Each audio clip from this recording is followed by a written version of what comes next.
திருநீர் இல்லைன்னா விபூதி நம்ம போட்டுக்கிறோம் இல்லையா? அதை பற்றி இன்னைக்கு கொஞ்சம் தெரிஞ்சுக்கலாமா?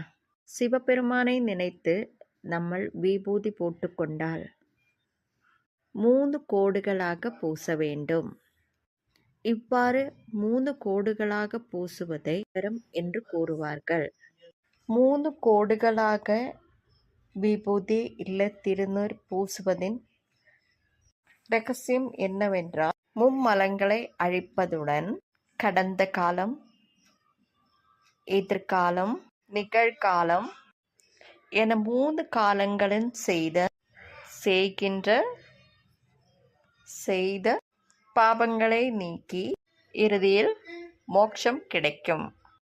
அதுதான் அந்த 3 கோடின் பொருள். திருநீரிடுதல் என்பது மாசில்லாத சுத்தமான நிலையின் அடையாளமாகும். இதுதான் திருநீரின் ரகசியம், 3 கோடுகளின் ரகசியம். பிடிச்சா லைக் பண்ணுங்க, ஷேர் பண்ணுங்க, சப்ஸ்கிரைப் பண்ணுங்க. திருநீர் இல்லைன்னா விபூதி நம்ம போட்டுக்கிறோம் இல்லையா?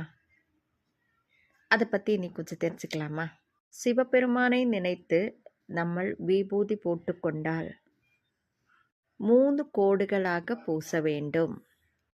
இவ்வாறு 3 கோடுகளாக பூசுவதை வரம் என்று கூறுவார்கள்.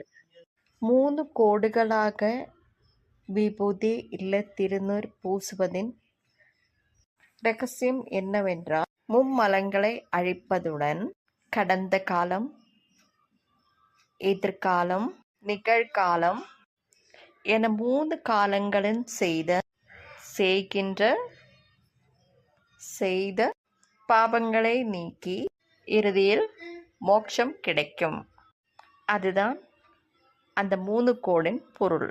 திருநீரிடுதல் என்பது மாசில்லாத சுத்தமான நிலையின் அடையாளமாகும்.